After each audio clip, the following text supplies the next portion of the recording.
ഒരു dash mom വരാനുണ്ട്. ദേഹത്തായ പിന്നെ നോക്കണ്ട. അതായത് ഇന്ന് ഞാൻ പറഞ്ഞ പോലെ അതായത് ഇളനീർ ചാകരേട്ടാ.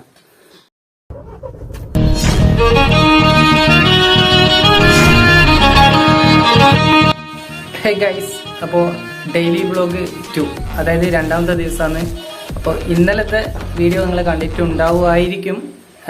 അതായത് വെറുതെ ഒരു ട്രയൽ പോലെ ഡെയിലി വ്ളോഗ് 1 അപ്ലോഡ് ചെയ്തിട്ടുണ്ടായിരുന്നു. അപ്പോൾ അതിൽ വലിയ കണ്ടന്റ് കാര്യമൊന്നുമില്ല. അപ്പോൾ ഇന്നത്തെ വീഡിയോയിലും വലിയ കണ്ടന്റ് കാര്യം ഉണ്ടോയെന്ന് അറിയില്ല. അപ്പോൾ എന്ന് വെച്ചാൽ ഇന്നത്തെ മുഴുവൻ സമയം, അതായത് ഇന്നത്തെ ദിവസത്തെ മുഴുവൻ സമയമാണ് ഈ ഒരു വീഡിയോയിൽ ഉണ്ടായിരിക്കുന്നത്. അതായത് വീട്ടിലെ കാര്യവും അതേപോലെ ഫാമിലി പരമായിട്ടുള്ള കാര്യങ്ങൾ. പിന്നെ ഇന്ന് എണീറ്റ പാടായ കാണുന്ന സംഭവം എന്ന് വെച്ചാൽ ഞാൻ കാണിച്ചു തരാം. അതായത് ഈ മഴക്കാലത്ത് ഒരു ഡാഷ് മോം വരാനുണ്ട്. അതായത് ഒരു തരം പുഴു കേട്ടാ, ഈ രോമലുള്ള ചൊറിയുന്ന സാധനം. അപ്പോൾ അതിനെ അച്ഛനും പിന്നെ അമ്മയെല്ലാം കൂടി ആടുന്ന് ഓടിക്കുന്നതാണ് കാണുന്നത് രാവിലെ തന്നെ. അതായത് ആ ഒരു ഓടിൻ്റെ മേലെ ഇങ്ങനെ പറ്റി പിടിച്ച് നിൽക്കുന്നുണ്ട്. ഇത് അടിച്ചിട്ടതാ ഇവിടെ ഉണ്ട്. അപ്പോൾ ഈ ഒരു പുഴു കണ്ടാ, ഇതണ്ട, ഈ ഒരു സാധനമാണ് റൂമിലും തേച്ചും വരുന്നത്. നമ്മൾ കണ്ടിട്ടില്ല എവിടുന്ന് വരുന്നതെന്ന്. അപ്പോൾ എന്ന് വെച്ചാൽ ഇന്ന് അച്ഛ ഈ വീടിൻ്റെ മേലെ കയറി നോക്കുമ്പോൾ ആ ഓടില്ലേ, അതിൻ്റെ സൈഡിലെല്ലാം ഇത് പറ്റി പിടിച്ചിട്ട്. അപ്പോൾ ഇത് ദേഹത്തായ പിന്നെ നോക്കണ്ട. അതായത് ചൊറിഞ്ഞ് പണ്ടാറടങ്ങി പോകും കേട്ടോ. ഫുള്ള് ആ സാധനമാണ്. ഇവിടെ ചവിട്ടാൻ പറ്റൂല. ഇതാണ്ടാ, ഓ ഇതിൻ്റെ മേലെയുള്ള ഇത് മരുന്നടിച്ചേരെ ചത്തതാ. അപ്പോൾ ആ ഒരു മരുന്നടിച്ച ശേഷമാണ് ഇതിങ്ങനെ ചത്ത് വീഴാൻ തുടങ്ങിയേട്ടാ. ചൊറിയുന്നുണ്ടല്ലേ. അപ്പോൾ അച്ഛനോട് മാച്ചിലും കൊണ്ട് അടിച്ചിട്ട് താഴോട്ട് ഇടുന്നതെന്ന്. അതായത് മരുന്നടിച്ചിട്ട് പോവാത്ത സംഭവങ്ങൾ ഈടില്ല. ഇവിടെ ചവിട്ടാൻ പറ്റില്ല. ചവിട്ടിയാൽ പിന്നെ തീർന്ന്. എനക്കൊന്ന് നമ്മളെ കാലിൽ കുറച്ച് ഹാർഡായതുകൊണ്ട് കുഴപ്പമില്ലെന്ന് വിചാരിക്കാം. പിന്നെ ഈടെല്ലാം ക്ലീനാക്കി കഴിഞ്ഞു കേട്ടോ. ഈ ഒരു ഓടില്ലേ ഞാൻ കാണിച്ചതേ, ഇതുണ്ടാ. ഈ ഒരു ഓടിൻ്റെ ഈ ഒരു സൈഡിലായിട്ട് ഇങ്ങനെ ഫുള്ള് ആ സാധനം. നമ്മൾ ഏകദേശം 2 ആഴ്ച ആയി കാണും ഇതിനെങ്ങനെ അടിച്ച് കൊന്നുകൊണ്ട് നിൽക്കുന്നത്. അതായത് ഞാൻ പറഞ്ഞുതരാം എന്ന കാര്യമെന്ന്. ഇവൻ്റെ കഥ പറഞ്ഞുതരാം. അതായത് ഈ ഡാഷ് മോം കാരണമില്ലേ, പിന്നെ ഞാൻ മൂന്ന് ദിവസം ഹോസ്പിറ്റലായി. അതായത് എന്നാ സംഭവിച്ചതെന്ന് അറിയില്ല. ദേഹം മൊത്തം ചൊറിഞ്ഞിട്ട്, അതായത് ഞാൻ ഷർട്ട് ഇട്ടതാണേ. അപ്പോൾ അതിൽ ഈ സാധനം പറ്റി പിടിച്ചിട്ടുണ്ടായിരുന്നു. അങ്ങനെയെന്ന് വെച്ചാൽ എൻ്റെ മുഖത്ത് പിന്നെ ബോഡിയിൽ ഫുൾ ഈ അലർജി പോലെ ഇതായിട്ട് പിന്നെ ഇഞ്ചക്ഷൻ അടിച്ചു തരാൻ സംഭവം കുറഞ്ഞ്. അപ്പോൾ ഞാൻ വിചാരിച്ചെന്ന് വെച്ചാൽ പിന്നെ ഫുഡ് കഴിച്ചാൽ എന്തെങ്കിലും പറ്റിയ അലർജിയാണെന്ന് വിചാരിച്ച്. അപ്പോൾ എന്ന് വെച്ചാൽ അമ്മയും ഒപ്പരം ഉണ്ടായിരുന്നു കേട്ടോ ഇങ്ങനെ ഇത് അടിച്ചു വരുന്ന സമയത്ത്. അപ്പോൾ ആടെ റബ്ബറത്തിൽ കുറച്ച് പണിയായതുകൊണ്ട് അമ്മ അങ്ങോട്ട് പാലെടുക്കാൻ വേണ്ടി പോയിട്ടുണ്ട്. അമ്മേനോട് വരാനാ. പിന്നെ അതേ സമയത്ത് ഒരു അംഗം കൂടി വീട്ടിലുണ്ട്. അതായത് ഇവളിവിടെ പഠിക്കുന്ന പോലെ പഠിക്കുന്നതെന്ന് തോന്നുന്നു കേട്ടാ. എനിക്കൊന്ന് ആ ഒരു അടിച്ചു വരുന്നതുകൊണ്ട് ഇവള് മിക്കവാറും പഠിക്കുന്ന പോലെ അഭിനയിക്കുന്നതാണോ എന്നും അറിയാൻ പറ്റൂല. അപ്പോൾ അമ്മേനോട് അങ്ങോട്ട് വരാൻ വേണ്ടി പറഞ്ഞിട്ടുള്ള അച്ഛൻ അടിച്ചു വരാൻ വേണ്ടി. അമ്മേ കഴിഞ്ഞാ അടിച്ചു വരാൻ വേണ്ടി അടിച്ചു വാര്. ആ പുഴു അനക്ക് പേടിയാന്ന്. അത് പിന്നെ ഇതാക്കാന്ന് അച്ഛൻ പറഞ്ഞാന്ന്. അനക്ക് തോന്നില്ല മിക്കവാറും ഇതൊരു പുഴു ബ്ലോഗായിട്ട് മാറുന്നതാണ്. കാരണം വെച്ചാൽ എവിടെ നോക്കിയാലും പുഴുവാന്ന്. അപ്പോൾ എന്ന് വെച്ചാൽ അധികം പുഴുവിനെ കാണിക്കുന്നില്ല കേട്ടോ. ഇനിയിപ്പോൾ അത് അടിച്ചു വരണം. അമ്മ വരുന്നതിനൊക്കെ കുറച്ച് സഹായിക്കട്ടെ. പിന്നെ എല്ലാം കഴിഞ്ഞിട്ട് ബാക്കി വീഡിയോസിലേക്ക് കടക്കാം. Bye bye. ഈ സാധനം പിന്നെ തെങ്ങ് ഫുള്ള് നശിപ്പിച്ചേട്ടാ. അപ്പോൾ എന്ന് വെച്ചാൽ ഇത് മുറിക്കാൻ വേണ്ടി ആൾ വന്നിട്ടുണ്ട്. അതായത് നമ്മളെ ദിനേശേട്ടൻ. പിന്നെ അതേ ടൈമിന് ഞാനിവിടെ വന്നതെന്ന് വെച്ചാൽ കുറേ ഇളനീര് കാണുന്നുണ്ടേ.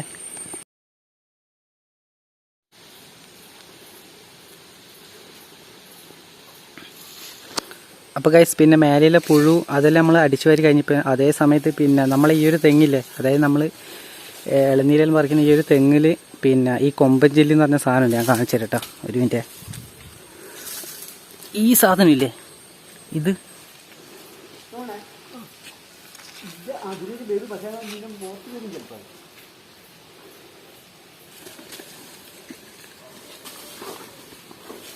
ഇതാണ് കേട്ടോ ഒരു കെട്ട്.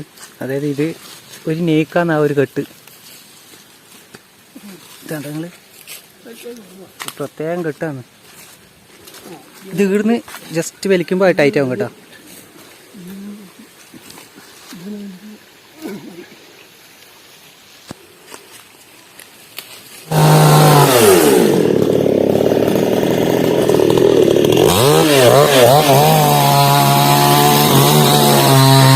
അത് വീണപാട് അച്ഛൻ പിന്നെ ഇളനീര് കൊത്തി തന്നിട്ടാ. പിന്നെ ഒരു 80% അല്ല 50% മധുരമേ ഉള്ളൂ. നമ്മൾ എപ്പോഴും ഇവിടുന്ന് കൊത്തിക്കഴിഞ്ഞാല് ജന്മത്തിൽ മധുരം ഉണ്ടായില്ല കേട്ടോ ഈ ഒരു തെങ്ങിന്. അത് പോയത് തന്നെ നന്നായി.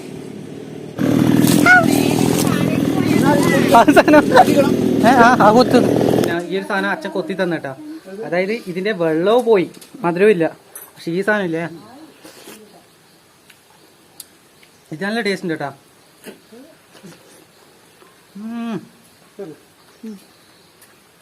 ഇത് കിട്ടില്ല.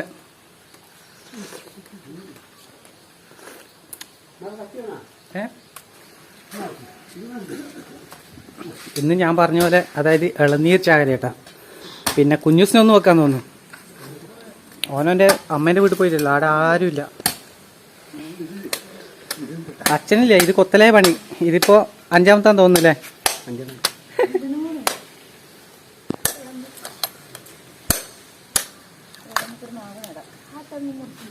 എനക്കോണ്ട മതി മതി കുടിച്ചു മതി. കുടിച്ചു മതി. പിന്നെ ഇത് എന്ന് വെച്ചാല് ഞാന് 3ാമത്തെ സാധനം കേട്ടാ. ഇന്നത്തെ വ്ലോഗ്സിലില്ല ഫുള്ള് ജീവികളാണ്. അതായത് നിങ്ങൾ രാവിലെ തന്നെ കണ്ടിട്ടുണ്ടാവും വീടിന്റെ മുകളില് പുഴു. അതിനെല്ലാം ഒരു സ്ഥലത്തേക്ക് ഒതുക്കി വയ്ക്കുമാന്ന്. പിന്നെ നമ്മളെ പിന്നെ ഒന്നേനും തെങ്ങ് തുരന്ന കൊമ്പൻ ചെല്ലി. അപ്പോൾ അതിനെയും തുരത്തി, അതായത് തെങ്ങടക്കം മുറിക്കേണ്ടി വന്ന്. അതിന്റെ ബാക്കി പത്രമാണ് ഈ തേങ്ങ തിന്നുന്നത്. തേങ്ങയിലെ ഇളനീരിന്റെ ഉള്ളിലുള്ള കരിക്ക്, ഇളനീര്, അങ്ങനെ പലതും പറയുന്നു. അപ്പൊ ഗൈസ് ഡെയിലി ബ്ലോഗ് എടുത്തെടുത്ത് ഇപ്പൊ സമയം 7:10 കേട്ടോ. അതായത് ഉച്ച കഴിഞ്ഞിട്ടുള്ള വീഡിയോസ് ഒന്നും നമ്മൾ എടുത്തില്ല. അപ്പൊ ഇപ്പൊ നേരെ പോകുന്നത് എങ്ങോട്ടെന്ന് വെച്ചാല് മുകളിൽ അവിടെ എവിടെയോ ഒരു കിളി ഉണ്ടെന്നാണ് അച്ഛൻ പറഞ്ഞ്. എവിടെ പക്ഷിയുടെ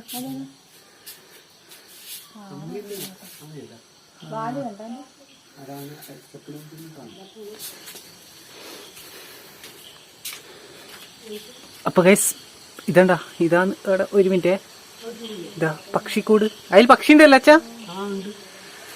ഇപ്പൊ കാണുമെന്ന് അറിയില്ല. എന്തായാലും വാല് കാണുന്നുണ്ടാ. അതായത് ഓനില്ലേ ശല്യപ്പെടുന്ന പോലെ നമ്മള് അവിടെ കാണാൻ പറ്റുന്നില്ലട്ടാ. അതാ വാല് കണ്ടാ, അവിടെ കിടന്നോട്ടെ. പിന്നെ അച്ഛനാട്ടാ കണ്ട്. അതായത് നമ്മൾ രാവിലെ ഇത് വൃത്തിയാക്കി കൊണ്ടിരിക്കുന്നതാണ് ഈ ഒരു ഏരിയ ഫുള്ള് ആ സമയത്ത്. പിന്നെ അതേപോലെ ഇതാ ആ ഒരു കോർണറിലും കൂടി ഉണ്ട് കേട്ടോ. പിന്നെ നമ്മളെ ഡെയിലി വ്ളോഗ് ഇന്നിവിടെ സ്റ്റോപ്പ് ചെയ്യുന്നതാണ് ഈ ഒരു പക്ഷീന്റെ വ്യൂസോട് കൂടി. അതായത് ഇതാ ഈ ഒരു കോർണറിലും കൂടി ഉണ്ട് കേട്ടോ, ഇതാ അവിടെ. അപ്പോൾ ഗുഡ് ബൈ.